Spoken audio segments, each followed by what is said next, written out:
अस्सलाम वालेकुम, मैं हूं आमिर अज़हरवी और आज हमारे साथ मौजूद हैं सुबह सैयद साहब। सीनियर सहाफ़ी हैं, हालात पे गहरी नज़र रखते हैं, खुसूसन मज़हबी जो सियासत है उस हवाले से इनका एक नाम भी है। आइए उनसे बात करते हैं। मौलाना फजल रहमान के जो आज़ादी मार्च है उसके मुताल्लिक इनकी क्या राय है। बहुत शुक्रिया सुबह सैयद साहब।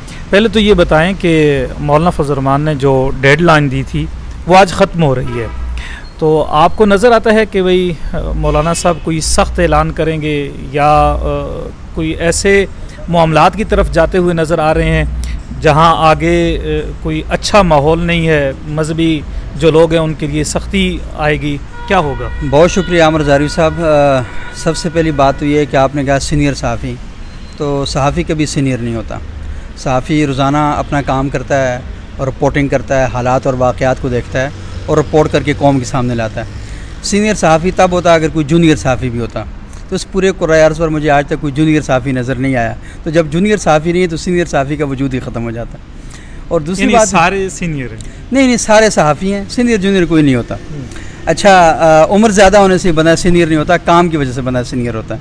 आपने देखा होगा कई लोग ऐसे हैं जो उम्र में छोटे होते हैं लेकिन इल्म में अल्लाह ताला उनको बड़ा कर देता है। तो बड़े बड़े सीनियर लोग जो होते हैं ना, उनके नीचे उम्र के हवाले से सीनियर जूनियर के नीचे काम कर रहे होते हैं। तो असल चीज़ सलाहियत का होना होता है, ये नहीं। दूसरी बात यह है कि आपने कहा कि मौलाना फजल रहमान साहब आज उन्होंने डेडलाइन दी हुई थी, तो क्या उसके बाद कोई सख्त ऐलान करेंगे? तो मैं ये बताऊं कि मौलाना फजल रहमान के आगे तो इस वक्त बड़ी दुनिया है, कम से कम 50-60 हज़ार से ज़्यादा लोग वहाँ पर मौजूद हैं। लेकिन मौलाना फजल रहमान साहब के पीछे कौन है ये अभी तक किसी को नहीं पता। कुछ लोग कहते हैं पीछे कोई है और कुछ लोग समझते हैं कि पीछे कोई नहीं है। लेकिन जहाँ तक हम मौलाना फजल रहमान साहब की सियासत का मुताला करते हैं, देखते हैं, तो लाजमी वो कच्ची ज़मीन पर और गीली मिट्टी पर कदम नहीं रखते। तो वो इतने सियासत के बड़े शातिर खिलाड़ी हैं और सारी चीज़ों को समझते हैं, तो कच्ची गोलियाँ खेल कर नहीं आते। और तीसरी बात ये कि आज रात क्या वो कुछ सख्त ऐलान करेंगे?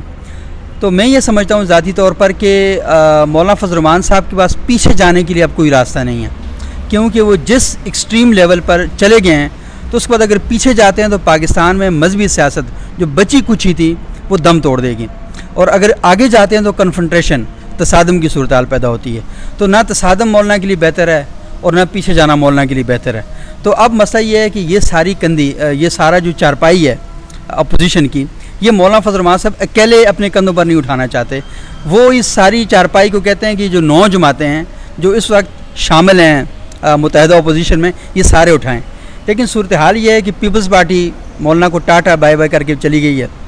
नवाज़ शरीफ साहब की पार्टी, उन्होंने कहा हम तो एक दिन के लिए मौलाना आपके पास आए थे लाहौर में, हम माजरत के साथ आपसे नहीं मिल सके, हमारी मजबूरियाँ थीं, हम परेशान थे, हमारी कमर में दर्द था और कोई कमर जो है ये चांद जो होता है चमकता है, तो उसके भी बड़े प्रॉब्लम थे हमारे लिए, तो वहाँ तो हम नहीं आ सके, तो यहाँ पर आपके साथ हम आ गए हैं।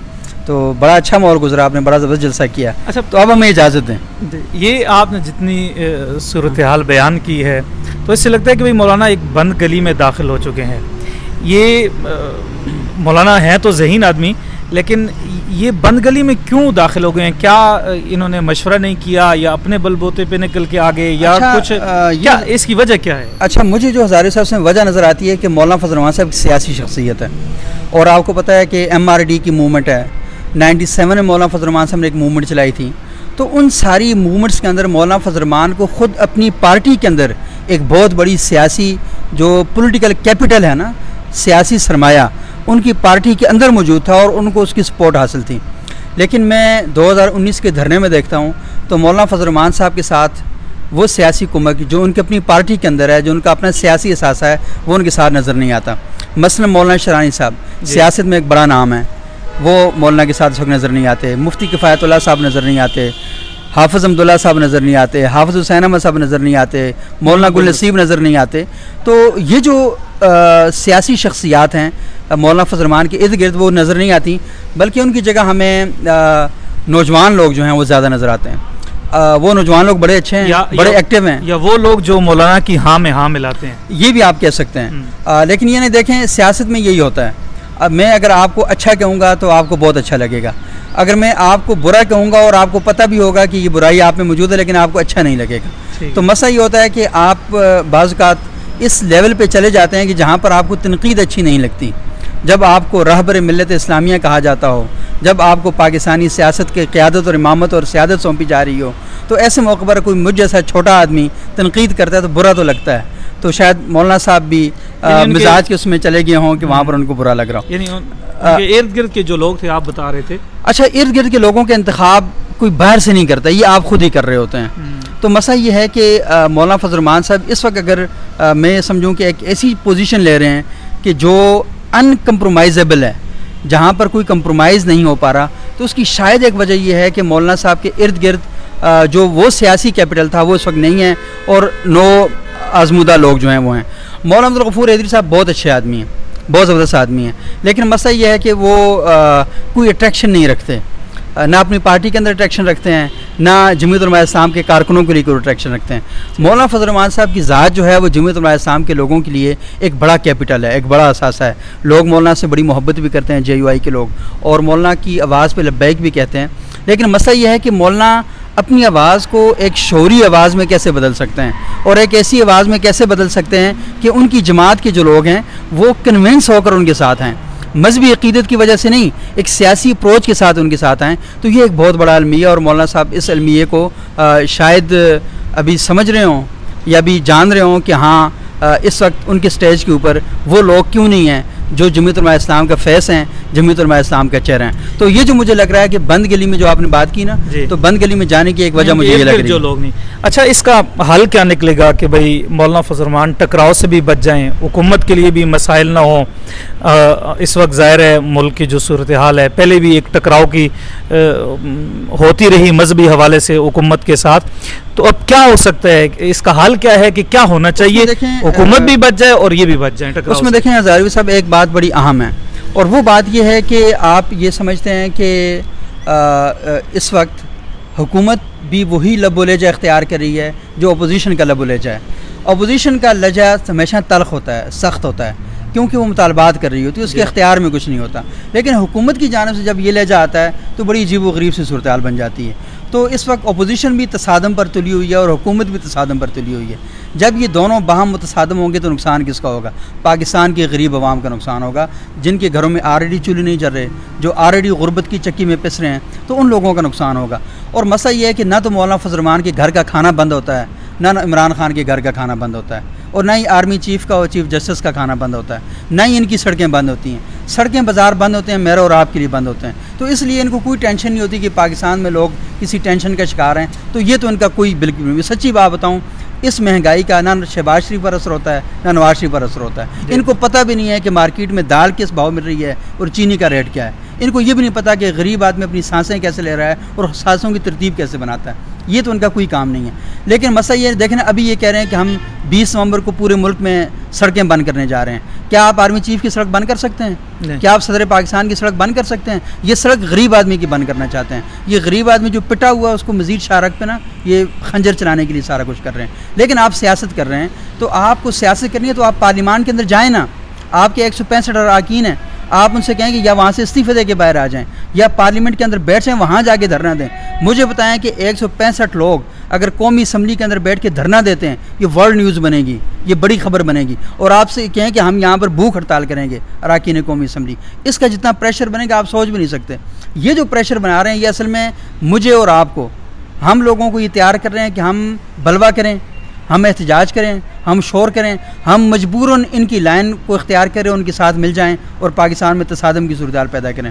पाकिस्तान के लोग नहीं जानते कि शाम में क्या हुआ, लीबिया में क्या हुआ, इराक़ में क्या हुआ, अफ़गानिस्तान में क्या हुआ।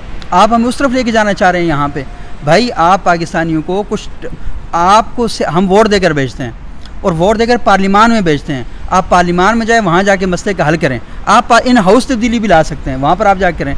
अच्छा चलें, ये सारी सूरत हाल है, आप वहाँ नहीं कर पाते, आपकी ज़हनी इस्तेदाद बहुत कम है, आप कमज़ोर हैं।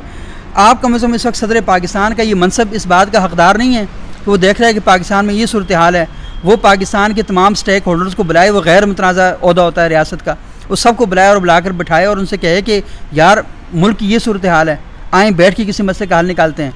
इस वक्त पार्लियामान का फ़ौरन इजलास नहीं बुलाना चाहिए और सारी पार्लियामान इकट्ठे बैठें और बैठकर बात करें, मसले का हल निकालें। इस वक्त पाकिस्तान की जो मजहबी क़यादत है वो क्यों सोई हुई है, वो क्यों खामोश तमाशाई बनी हुई है? उनका नहीं फ़र्ज़ बनता हो कम से कम डॉक्टर किबरा याद साहब जो इस्लामी नज़रियाती कौंसिल के चेयरमैन हैं, वो सबको बुला लें और बैठे बैठे यार के मसले का हल निकालते हैं। हमारी सिविल सोसाइटी कहाँ पर चली गई है?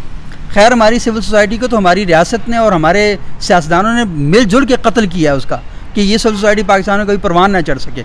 तो वो सिविल सोसाइटी क्यों चुप है? वो बाहर आए, आकर बताए कि यहाँ पर हर साल इस्लामाबाद में आप धरना देना शुरू कर देते हैं। मुझे हर साल एक नया धरना होता है, हर साल यहाँ लोगों की ज़िंदगी जीर्ण कर देती हैं, शोर शराबा होता है, बेताशा लोगों के लिए प्रॉब्लम क्रिएट कर दिए जाते हैं। तो ठीक है, आप अपने फेस भले बहुत अच्छे बना लें, लेकिन मसला ये कि लोगों के लिए परेशानी और तकालीफ हैं।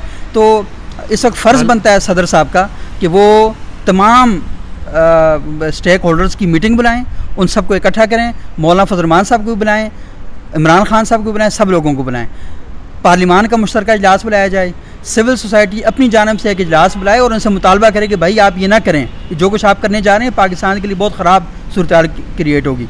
और फिर जो मजहबी तबका है उसको चाहिए, मुफ्ती तकी उस्मानी साहब हैं, मुफ्ती मुनीबुर रहमान साहब हैं और दीगर मकतब तशय्युअ के उलमा इकराम हैं, इन सब को एक्टिव किया जाए, उनको बुलाया जाए, बताया जाए कि आप आएँ और आकर इस मसले का कोई ना कोई हल निकालें। और ये आप अगर कन्फ्रंटेशन की तरफ चले जाएंगे, तसादम की तरफ बढ़ जाएंगे, तो मुल्क तबाह हो जाएगा जो ऑलरेडी तबाह है और ऑलरेडी वहाँ पर मुश्किलात और परेशानियाँ बनी हुई हैं। तो मेरा ख्याल है कि जब तक संजीदगी कहीं नज़र नहीं आती, ठट्ठेबाजी नज़र आती है, जुगतबाजी नज़र आती है, और मुझे ये पूरी सफ़ उस सफ़ की तरह नज़र आती है जो रात को 11 बजे टीवी चैनल पर बैठकर कॉमेडी शो करती है, जुगते मारती है, ये मुझे सारे लोग उस कमाश के नज़र आ रहे हैं। तो ये पाकिस्तानी अवाम को मजबूर कर रहे हैं, ये पाकिस्तानी अवाम का इस रियासत के साथ जो ताल्लुक़ है उसको कमज़ोर कर रहे हैं, और ये रोज़ाना उस पर ये बात साबित करना चाहते हैं कि आप ये जो इस मुल्क के साथ जुड़े हुए हैं, इस मुल्क से मोहब्बत करते हैं, उन लोगों के दिल में ये चीज़ पैदा कर रहे हैं कि आपका इस मुल्क के साथ रोज़ाना ताल्लुक़ कैसे कमज़ोर किया जाए। बहुत शुक्रिया, आपने सुबह सैयद साहब की गुफ्तगू सुनी। यकीनन ये सिर्फ़ इनका जवाब ही नहीं, एक दर्द दिल भी था। और हम ये तवक्को रखते हैं, पहले जो मजहबी क़यादत थी उनकी वजह से पाकिस्तान में अहले मज़हब का बहुत नुकसान हुआ है।